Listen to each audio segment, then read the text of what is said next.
Happy fall! Today I'm going to be sharing 5 Dollar Tree DIYs for fall and Halloween. So this first one is actually something that I did for fall, so I will link that last DIY down below, but I did a couple of little different things in this one. The first one being that when I painted this, I actually decided to paint the entire box.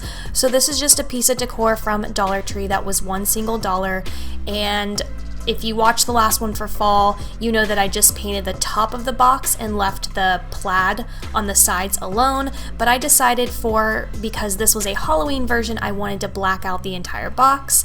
So I just grabbed some black paint at Dollar Tree and painted the box. It took about 3 to 4 coats.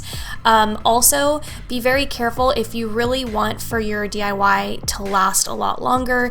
You'll want to include a top coat of some sort because this paint just kind of flakes off and scratches pretty easily.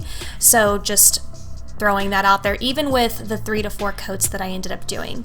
So once I had the box fully painted, this is the second thing that I did that was different in this truck decor, is that I added these little wood boxes to the back to make it more sturdy. So it was something that I didn't do last time. I mean, the concept was there in the back of my mind, and you guys also recommended it in the comments. Thank you so much.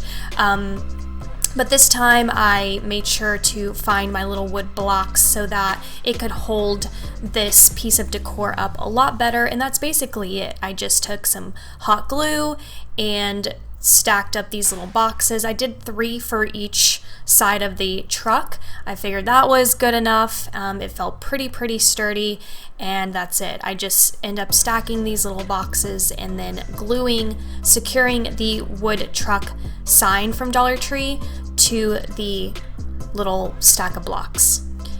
Every single piece of material that I used for this first DIY is from Dollar Tree. So that base, the blocks, and the gorgeous black truck with the Halloween friends in the back is from Dollar Tree, with the exception of my glue gun, which I do get questions on all the time, and it is, I think, from Hobby Lobby. It was actually a gift. So also, to make it a lot easier on yourself, you could use a pencil to mark where the truck wheels are gonna sit. But I just kind of eyeballed it if you saw it in that clip, and then I just put the blocks there. But that's it. So that's the first DIY, and it cost a total of $3 to make, but I do have leftover blocks for a ton of other projects, so we're just gonna go with $2 for this one.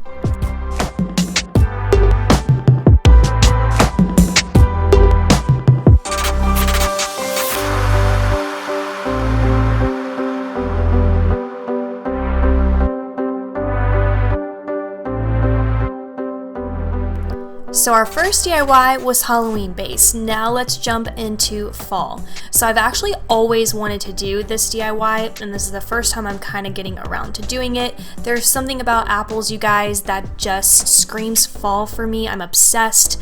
Anytime I see any sort of apple picking, just anything, like even in Baby Boom, I'm just like, it's just such a cozy concept for me. Now, I will say that as I'm showing you guys the materials that I used, all from Dollar Tree with the exception of the apples, okay? You're gonna get a much better deal of getting a bundle of fruit from places like Michael's or Hobby Lobby, and then you can use a coupon, and it's gonna come out even cheaper than if you were to buy fruit at Dollar Tree, because you would only get 1 piece of fruit for $1. So this method is a lot cheaper.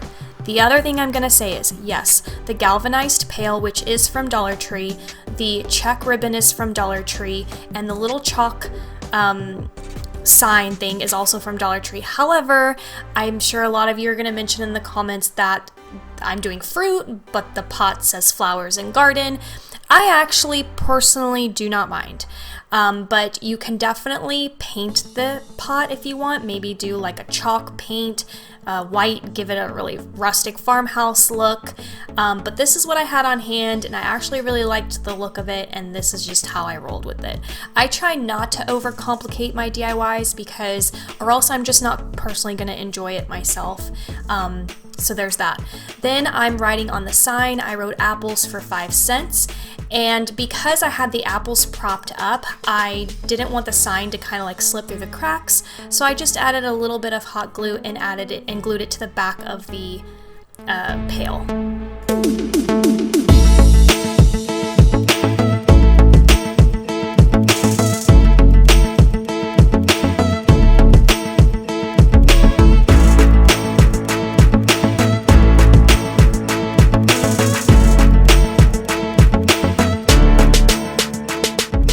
Alright, let's get into another fall DIY, and I'm sure a lot of you have actually probably have been waiting for this one, because as soon as I hauled this decor piece, I think a lot of you were interested because I did mention that I was going to upcycle it in a way for fall. And so I found this decor piece at Hobby Lobby, but it was in the 75% off sale in their spring collection, and I don't remember what I ended up paying for it. It's in the original video, but the moment I saw it, I knew I wanted to replace the image with something for fall. And then when I found this gorgeous calendar, which I know a lot of us just fawned over because it's stunning, probably the best calendar I've ever seen come through Dollar Tree, I knew that this was exactly how I wanted to marry the two materials together. So as I'm going through the calendar, I decided that I wanted to go with the truck just because I think for some reason I thought I had a lot of pumpkin stuff going on and I didn't have enough of the red truck. So I decided to go with that. But I will say that as I put the calendar piece over the top, I could see the sunflower peeking through because the material of that calendar is very thin, you guys. You have to be very gentle with this because it could tear. So before I could Mod Podge that print on, I had to paint over the canvas, and I did about, I think, 3 or 4 coats. Even then you could still see through it. Also Dollar Tree paint for the white, but it was good enough, so you really couldn't see it once I got the calendar on there. So then I just lay the calendar on. It almost fit pretty perfectly. I had to Mod Podge the sides and then smooth the edges over, and it held incredibly well. Then you want to Mod Podge the base. Then you want to add the calendar to the top of that, and then you want to Mod Podge a final layer on top as well.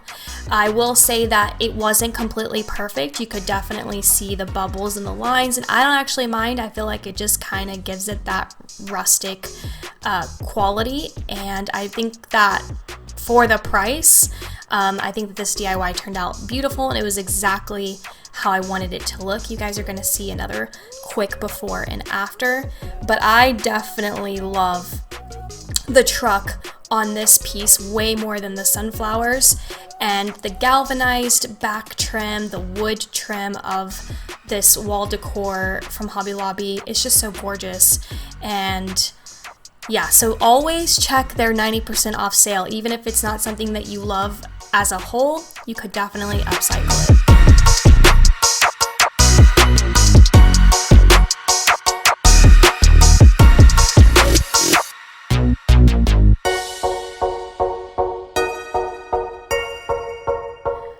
Alright, this next DIY I think is actually pretty trendy. Maybe it's coming up on the trends, or maybe you guys have actually already seen this before, but I saw this online and also on Etsy, and I instantly thought of these galvanized words that you can get 3 for $1 from Dollar Tree. And then as you can see, I'm painting it black. It did take quite a few coats, and then once that was done, they turned out so beautiful. And I did them black so that you could actually see them, because the whole purpose is to add them to door frames.